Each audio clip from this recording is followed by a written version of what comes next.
Hello everyone, welcome to the SWAYAM course Microbial Technology, and today we'll be talking about aerobic and anaerobic respiration microorganism. I am Dr. Richa Sahu from University Teaching Department CSVTU Bhilai. In the previous lecture we talked about various techniques to obtain pure culture, and today we'll be talking about aerobic and anaerobic respiration in microorganisms. So before starting the aerobic and anaerobic respiration typical in microorganism, let's talk about what is respiration first.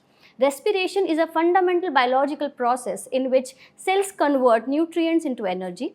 The microorganism, like all the living organisms, rely on respiration as well to meet the energy requirements. However, the way they obtain this energy can vary depending on the availability of the oxygen. The two primary types of respiration that happens in microorganisms are aerobic respirations and anaerobic respiration. So here in this diagram we can see that the cellular respiration, how it takes place. First process, as you can see, is glycolysis. Another one you can see is Krebs cycle, and the next one is electron transport system, and then generate ATP or energy. So let's talk about the two types of respiration as we talked earlier, the aerobic respiration and anaerobic respiration in general, and what is the similarity and dissimilarity between them. Aerobic respiration occurs or takes place in the mitochondria, and the anaerobic respiration takes place in cytoplasm. Aerobic respiration, as the name suggests, it requires oxygen. In anaerobic respiration, it doesn't require oxygen. Aerobic respiration produces carbon dioxide and water and releases a lot of ATP energy, around 36 to 38 ATP molecules per molecules of glucose. In anaerobic respiration, it releases little ATP energy, only 2 ATP molecules per molecule of glucose. The similarity between the aerobic and anaerobic respiration is they both require glucose to start. Let's start with aerobic respiration. So aerobic respiration is a process in which microorganisms use oxygen to break down glucose or other substrate to produce energy. This type of respiration is highly efficient and generates a significant amount of energy. Let's talk about the definition or in detail about aerobic respiration. So, aerobic respiration is a process by which microorganisms break down organic molecules like glucose in the presence of oxygen to produce energy in the form of adenosine triphosphate or ATP. The process is fundamental for many microorganisms, providing the energy necessary for growth, reproduction, and other cellular functions. Here is a detailed look at the stages of aerobic respiration, including specific examples of microorganisms that rely on this process for their energy. So, talking about the overview of the aerobic respiration before going to the diagram as I was talking about, aerobic respiration is a multi-step process that occurs in several stages. The first stage is glycolysis. The second is pyruvate oxidation, which is a link reaction as they say. Third is citric acid cycle, or also known as Krebs cycle.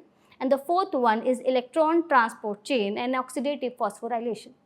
Each stage plays a crucial role in efficient production of ATP, the energy currency of the cell. Here you can see the aerobic respiration takes place at two places in the cell, in the cytosol, in the mitochondria. So the glycolysis takes place in the cytosol. It starts with glucose and the end product is pyruvate. The pyruvate enters the mitochondria where the two processes takes place, citric acid cycle or Krebs cycle and oxidative phosphorylation, and ultimately they result in the generation of ATPs. We will talk about this particular diagram, this particular overall process in detail in the forthcoming slides. Here you can see the reaction, the glucose, one molecule of glucose in the presence of oxygen give rise to 6 carbon dioxide molecules, 6 water molecules and energy in the form of ATP. Here is glycolysis, which takes place in the cytoplasm. Here you can see the citric acid cycle, which takes place in the mitochondria, and also the oxidative phosphorylation that also takes place in the mitochondria. Let's start with the processes of aerobic respiration in detail, starting with glycolysis. As I told earlier, the glycolysis takes place in cytoplasm. The glycolysis is the first step in aerobic respiration, where one molecule of glucose, that is 6 carbon sugar, is broken down into 2 molecules of pyruvate, each 3 carbon compound. During the process, 2 molecules of ATTP are used and 4 molecules of ATPs are produced, resulting in the net gain of 2 ATP molecules. Additionally, 2 molecules of NADH, nicotinamide adenine dinucleotide, are produced, which carry high energy electron to be used later in the processes. Here you can see the glycolysis steps and the enzyme that are involved. The glycolysis has 10 steps starting with the glucose, and the end product is pyruvate. It results in the release of 2 ATP molecules, 2 NADH molecules and 2 pyruvate molecules. The examples, for example, let's take Escherichia coli or E. coli, a common bacterium found in the intestine of warm-blooded organism. It undergoes glycolysis when oxygen is available, preparing for further steps of aerobic respiration. Here you can see the cycles or the diagram how it takes place. The next step is pyruvate oxidation, which is also known as the link reaction. The location is mitochondrial matrix in eukaryotes and in cytoplasm in prokaryotes. The difference of the location is there in eukaryotes and prokaryotes, which is to be taken care. And we are talking about prokaryotes or bacteria or microorganism. Talking about the process, the pyruvate produced during the glycolysis is transported into mitochondria in eukaryotes or remains in the cytoplasm in prokaryotes. Each pyruvate molecule is converted into acetyl-CoA, a 2-carbon molecule, while 1 molecule of carbon dioxide is released and 1 NADH is produced per pyruvate. For example, in Saccharomyces cerevisiae or yeast, an eukaryotic microorganism, pyruvate oxidation occurs in the mitochondria, setting the stage for the citric acid cycle. Here you can see pyruvate oxidation, which is taking place in the cytosol. It's the cytoplasm with the help of the transport protein is converted into pyruvate dehydrogenase, and this pyruvate dehydrogenase is ultimately converted into acetyl-CoA, which is used in the further cycles. Next, we'll talk about the citric acid cycle or Krebs cycle. It takes place in the mitochondrial matrix in eukaryotes and in cytoplasm in prokaryotes. Talking about the process, the acetyl-CoA enters the citric acid cycle where it is fully oxidized to CO2. During this cycle, high energy electron carriers NADH and FADH2, flavin adenine dinucleotide, are produced along with small amount of ATP or GTP in some cases. For each acetyl-CoA that enters the cycle, 3 molecules of NADH and 1 molecule of FADH2 and 1 molecule of ATP are produced. Here you can see the Krebs cycle.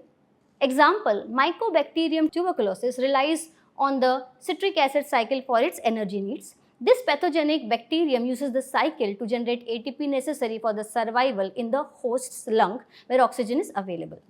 Now we'll talk about the electron transport chain. The electron transport chain or oxidative phosphorylation takes place in inner mitochondrial membrane in case of eukaryotes, and it takes place in plasma membrane in case of prokaryotes. Talking about the process of electron transport chain, NADH and FADH2 produced in the earlier stages donate electron to the electron transport chain. The ETC consists of series of protein complexes and other molecules embedded in the membrane. As electrons pass through the chain, they release energy that is used to pump proton or H+ ion across the membrane, creating a proton gradient. Oxygen acts as a final electron acceptor, combining with protons and electron to form water or H2O. The energy stored in the proton gradient drives the synthesis of ATP through a process called oxidative phosphorylation using the enzyme ATP synthase. Here you can see the oxidative phosphorylation diagram. One is for intermembrane space, second is for mitochondrial membrane. The ADP is converted into ATP in the inner mitochondrial membrane, and the intermembrane space you can see the proton molecules. The energy yield, the ETC and oxidative phosphorylation produce the bulk of the ATP during the aerobic respiration.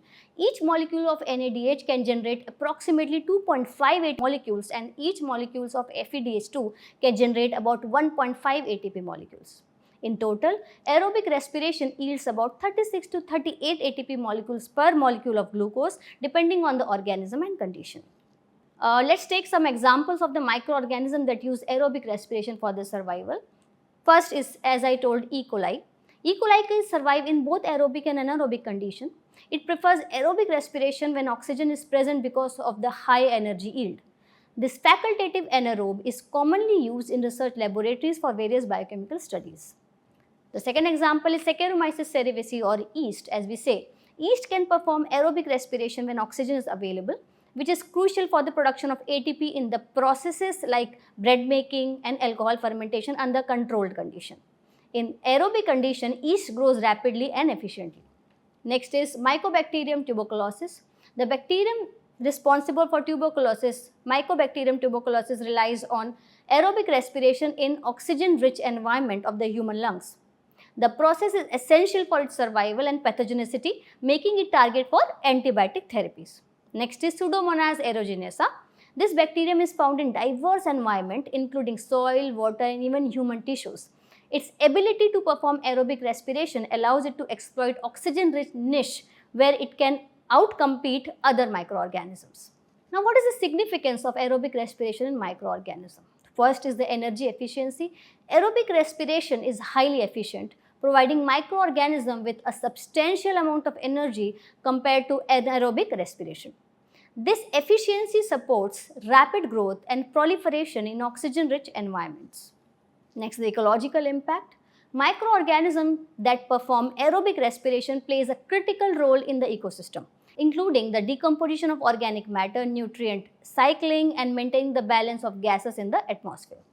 Next is the industrial applications. Many industrial processes such as production of biofuels, pharmaceuticals, and food products rely on microorganisms that use aerobic respiration. The controlled growth of these microorganisms under aerobic condition can optimize yield and product quality. In conclusion about aerobic respiration, it is a cornerstone of microbial metabolism, allowing microorganisms to efficiently convert nutrients into energy in the presence of oxygen. Through a series of complex biochemical reactions, as we have seen in the previous slides, these microorganisms produce ATP, which powers all the cellular functions. The versatility and efficiency of aerobic respiration makes it a crucial process for the survival and growth of microorganisms, influencing both natural ecosystem and industrial application because it produces a lot of energy in the form of ATP, which is good for their survival in that particular environment where the oxygen is present. Now, after an aerobic respiration, let's talk about anaerobic respiration. So, anaerobic respiration occurs in the absence of oxygen. Instead of using oxygen as the terminal electron acceptor in the electron transport chain, microorganisms use other molecules such as nitrate or NO3, sulfate or SO4, or carbon dioxide. These form of respiration is less efficient than aerobic respiration in terms of ATP generation. Talking about the definition of anaerobic respiration. Anaerobic respiration involves the breakdown of glucose or other substrate to produce energy in the form of adenosine triphosphate. The process is less efficient than aerobic respiration, resulting in the production of fewer or less ATP molecules. However, it allows a microorganism to survive and thrive in an environment where oxygen is not available. Here you can see normal diagram where you can see the anaerobic respiration. So, while glycolysis or aerobic respiration, glucose is converted into pyruvate. Now, in anaerobic cycle, this pyruvate is converted into either lactate or ethanol in a fermentation cycle releasing CO2. This happens in anaerobic respiration after the glycolysis has happened and the pyruvate has been produced. Now, the cycle changes and which results in the production of either lactate or ethanol and carbon dioxide. Here you can see glucose has been converted into pyruvic acid and 2-ATP. Now, the pyruvic acid is either converted into ethanol and CO2, or the pyruvic acid is either converted into lactic acid or lactic acid in the presence of the energy molecules. Now, the process of the anaerobic respiration. The main stages of anaerobic respiration are similar to aerobic respiration with key differences in the final steps. The first step is glycolysis. The second is fermentation of alternative electron transport chain. Let's start with glycolysis in the anaerobic respiration. The location is cytoplasm as mentioned earlier. Talking about the process, like in aerobic respiration, glycolysis is the first step in anaerobic respiration. It involves the breakdown of one molecule of glucose into two molecules of pyruvate, producing a net gain of 2 ATP molecules and 2 NADH molecules. This stage does not require oxygen and it is common to both aerobic and anaerobic respiration. So, glycolysis step, the first step is common to both aerobic and anaerobic respiration. Why? Because it does not need oxygen. Here you can say glycolysis and anaerobic respiration. The glucose give rise to pyruvic acid in glycolysis releasing 2 ATP molecules. If the oxygen is present, what happens? It enters the Krebs cycle and oxidative phosphorylation releasing in the formation of 36 to 38 ATP molecules. But in case of anaerobic respiration, because oxygen is not present, it enters into no oxygen cycle. which results in the formation of lactic acid, either lactic acid or ethanol. Now the fermentation or alternative electron transport chain. After glycolysis in place of Krebs cycle, what happens is fermentation or alternative electron transport chain. So after glycolysis, microorganism can proceed in two main ways depending on the specific metabolism or the environment where they are present. First is either fermentation, second is alternative electron transport chain. Let's talk about fermentation first. The location is cytoplasm. In fermentation, the pyruvate produced during glycolysis is converted into various end products like lactic acid, ethanol or hydrogen gas depending on the microorganism. Fermentation allows the regeneration of NAD+ from NADH2, enabling glycolysis to continue and produce ATP in the absence of oxygen. However, fermentation does not involve an electron transport chain and produces far less ATP in comparison to aerobic respiration. Let's talk about few examples of fermentation. Lactic acid fermentation. Lactobacillus species which are involved in the production of yogurt and sauerkraut convert pyruvate into lactic acid. This process helps in preservation of food and gives it a tangy flavor. You might have heard about various fermented products like maybe yogurt or many South Indian food that we eat or many fermented product that we eat. One is sauerkraut. This becomes sour in nature because of the presence of lactic acid. This lactic acid also acts as a preservative and it preserves food, and because of the lactic acid, the food becomes tangy in flavor. Next is the example is alcoholic fermentation. The example is Saccharomyces cerevisiae or yeast. This microorganism convert pyruvate into ethanol and carbon dioxide, a process used in brewing and baking industry. This is crucial for the production of beer, wine and bread. What happens, yeast does is, it goes into alcoholic fermentation. It converts pyruvate into ethanol and carbon dioxide. It is very, very important. This particular reaction is very important. This microorganism is very important in brewery industry because it produces alcohol and wine, various alcoholic based beverages. Also in bread. Why bread? It is not fermented. Bread because it releases CO2. The pores or the porosity of bread is only because of the presence of CO2, and this also is produced by Saccharomyces cerevisiae or yeast. Here you can see the anaerobic respiration equation. For lactic acid fermentation, you can see glucose. The glucose is converted into lactic acid in the presence of lactose dehydrogenase. It is converted into lactic acid and energy, around 150 kilojoule per molecule of glucose. In case of alcoholic fermentation, you can see the one molecule of glucose molecules in the presence of alcohol dehydrogenase is converted into ethanol and carbon dioxide and energy. More or less they produce not equal, I'll say, but more or less same amount of energy is produced. But in case of alcohol formation, they produce a little bit more energy. And which organism will lead to lactic acid fermentation or alcoholic fermentation depends on the presence of this particular two enzyme, lactate dehydrogenase and alcohol dehydrogenase. Here you can see lactic acid fermentation steps. Glucose is converted into 2-pyruvate and 2 lactate molecules. Here which is used for the production of cheese and many yogurt based products, milk based product which is fermented, which is sour in nature. They all follow lactic acid fermentation. Here is you can see the alcohol fermentation where it starts with glucose, and from glucose it converted into 2-pyruvate and 2-acetaldehyde and then finally converted into 2 molecules of ethanol. This particular cycle and this particular organism which can do that is used in the beer production and wine production, various kinds of alcohol production industries, also in the formation of bread because it releases 2 molecules of CO2 per 2 molecules of pyruvate. After fermentation, let's talk about alternative electron transport chain. The location of alternative electron transport chain is cell membrane in case of prokaryotes. Talking about its process, some microorganisms use an electron transport chain with alternative final electron acceptors instead of oxygen. These acceptors can include nitrate, sulfate and carbon dioxide, as I mentioned in the previous slide as well. These alternative pathways are less efficient than oxygen-based respiration but allow the production of ATP in anaerobic conditions. Talking about the energy yield, anaerobic respiration is less efficient, producing between 2 to 36 molecules of ATP per molecule of glucose depending on the electron acceptor used and the organism which is present. Now let's talk about the microorganism which use anaerobic respiration, starting with Clostridium botulinum. The type of anaerobic respiration is this fermentation.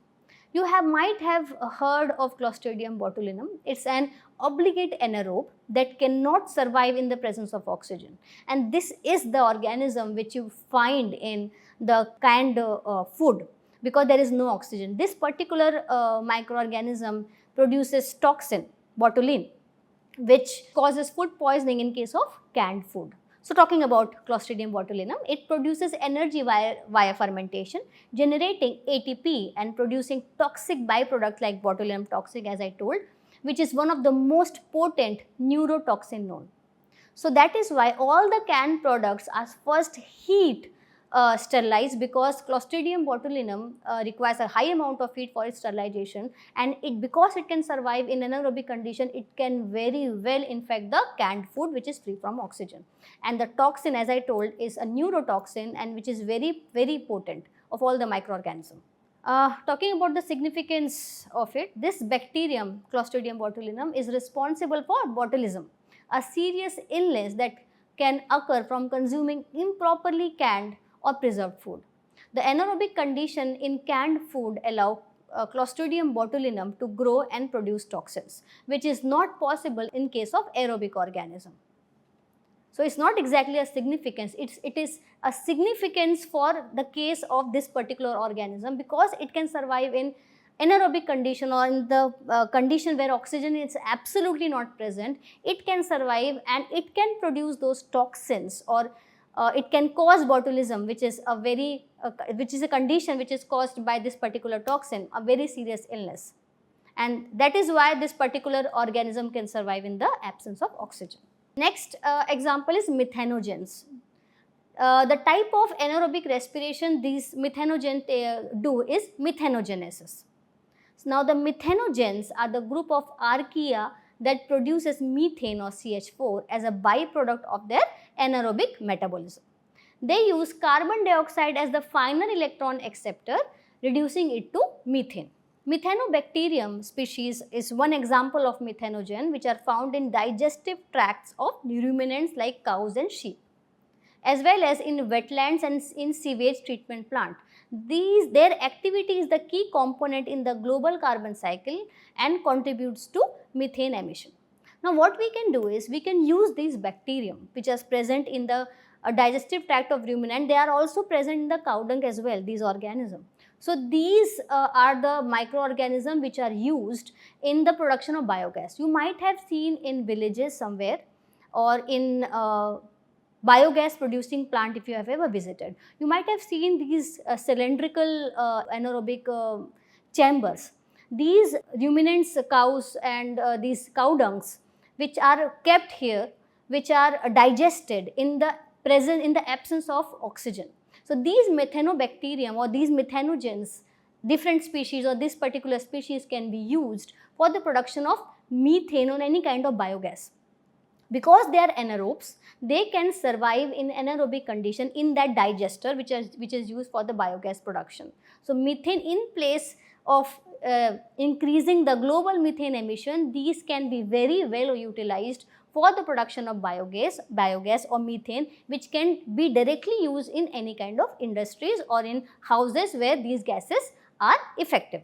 Next is Escherichia coli. As I have mentioned before, they can survive in both aerobic and anaerobic condition. So the type of anaerobic respiration Escherichia coli can do is nitrate reduction. So what is that process? In the absence of oxygen, E. coli can switch to anaerobic respiration using nitrate as a terminal oxygen acceptor, reducing it to nitrite. You know, if you are paying attention, in case of anaerobic respiration, there are different electron acceptor in the absence of oxygen. In case of aerobic respiration, what molecule was the electron acceptor? The terminal electron acceptor was oxygen. Here, because oxygen is absent, you can these microorganisms can use a varied variety of chemicals as terminal electron acceptor, and that will decide what kind of anaerobic respiration this particular organism will do. Like for example, in case of methanogenesis, here the electron acceptor was carbon dioxide and it was releasing methane. Here E. coli, what it is doing? It is doing nitrate reduction. That means the terminal oxygen acceptor here, because the oxygen is not present, here it is what? Nitrate, and this nitrate is converted into nitrite or reduces into nitrite here by E. coli. So what is the significance of this particular respiration for E. coli? This facultative anaerobe, what do you mean by facultative anaerobe? It is a type of anaerobe which can survive if oxygen is not present. It can survive if the oxygen is present. Both, okay. So they are basically aerobic organism, but in case oxygen is not present, they can also survive. So this particular organism, which is also facultative anaerobe, can adapt to both aerobic and anaerobic condition, making it highly versatile. It is commonly found in the intestines of human and animals where oxygen levels are low. So facultative anaerobes like E. coli and Saccharomyces cerevisiae can switch between aerobic and anaerobic respiration depending on the availability of oxygen. The only difference is, in case of aerobic respiration, that means if the oxygen is present, they are so versatile, they can switch to aerobic respiration. Like for example, from glycolysis to pyruvate to Krebs cycle in electron transport chain, releasing into the energy in the form of ATP. And if for survival oxygen is not present, they can switch to either fermentation or alternative electron transport system because oxygen is not present, and they can survive there releasing energy. So what is the significance of anaerobic respiration microorganism? Let's talk about that. Survival in the oxygen depleted environment. Anaerobic respiration allows microorganism to survive and thrive in an environment where oxygen is scarce or absent. This includes deep sea vents, wetlands, sediments, and in the intestine of animals. So this is one very important significance for microorganisms. See, when I am talking about the significance, in the previous slides I have talked about significance. I am not talking about the significance with respect to us. I am talking about the significance with respect to that particular group of microorganisms. So these anaerobes, what is the significance of this anaerobic respiration? In case the oxygen is not present, they can very well survive. Okay, and I have given the examples of deep sea, wetland, sediments, or the intestine of the animals. Next is the ecological impact. Microorganisms that perform anaerobic respiration plays an essential role in various biogeochemical cycles, including the nitrogen, sulfur, and carbon cycles. They help recycle nutrients and maintain the balance of the ecosystem. Like for example, nitrite reduction I just talked about by E. coli. So these anaerobes perform anaerobic respiration, and they do very key biochemical cycles. They include nitrogen cycle, sulfur cycle, carbon cycle, and they recycle the nutrients in the ecosystem, and they maintain the balance of the ecosystem. Now, very important, the industrial applications of these anaerobic respiration, which is very important. Anaerobic respiration is harnessed in various industrial processes such as wastewater treatment, where anaerobic bacteria break down the organic matter and produce biofuels like methane. I just talked about biogas. You can use this anaerobic respiration for the production of biofuels like methane and other gases, because these organisms can break down the organic matter in a closed container or a biogas chamber which is devoid of oxygen, and they can convert this particular waste or organic matter into the useful gases like methane. It is also used in industrial processes like fermentation, where microorganisms produce various products include alcohol, organic acids and gases under anaerobic condition. Alcohol, I have given you the example. Various kind of brewery industry uses these anaerobes for the production of alcohol. And similar different organisms which are anaerobe are used for the synthesis of various kind of organic acids and gases in these conditions. Now, what is the medical relevance of these organisms? Some pathogenic bacteria rely on anaerobic respiration, making them target for specific antimicrobial treatment. Understanding the anaerobic respiration can help in developing strategies to combat infection caused by these pathogens. For example, I just talked about Clostridium botulinum. all right. So if you want to develop a treatment for that particular organism or that particular toxin, or you want to develop a treatment for any kind of anaerobic organisms infection, you can understand its cycle, and because they rely on oxygen free environment, we can make them target for specific treatments. Now let's conclude this particular lecture by first comparing the aerobic and anaerobic respiration, and finally we'll talk again about what is the difference between two. Now comparing the aerobic and anaerobic respiration, about first is oxygen requirement. As I told you, anaerobic respiration does not require oxygen. It uses alternative electron acceptors or fermentation pathway to generate energy and to survive. In case of aerobic respiration, they require oxygen for their survival and for the generation of energy. Talking about energy efficiency, aerobic respiration is more energy efficient and produces more ATP in comparison to the anaerobic respiration. They are less efficient because they produce less ATP. Talking about the end products of these particular respiration, aerobic respiration, the end product is carbon dioxide and water, as we do. We do aerobic respiration, and what we take out is carbon dioxide and water. Yeah, the final product is carbon dioxide and water. In case of anaerobic respiration, depending on the pathway, it can include lactic acid, ethanol, methanol or hydrogen sulfide. Now tell me, what would decide the end product of anaerobic respiration? The last or terminal electron acceptor will decide what end product will you get in case of anaerobic respiration. In case of ethanol fermentation, methane, hydrogen sulfide, lactic acid, they all have different terminal electron acceptor. Taking the example of the organism, in case of aerobic respiration, you can see it in Escherichia coli, they can survive in oxygen-rich environment. Saccharomyces cerevisiae, they can survive in both the conditions. In case of anaerobic respiration, Clostridium botulinum, D-sulfovibrio species and methanogen species are the examples of anaerobic respiration doing organisms. Thank you.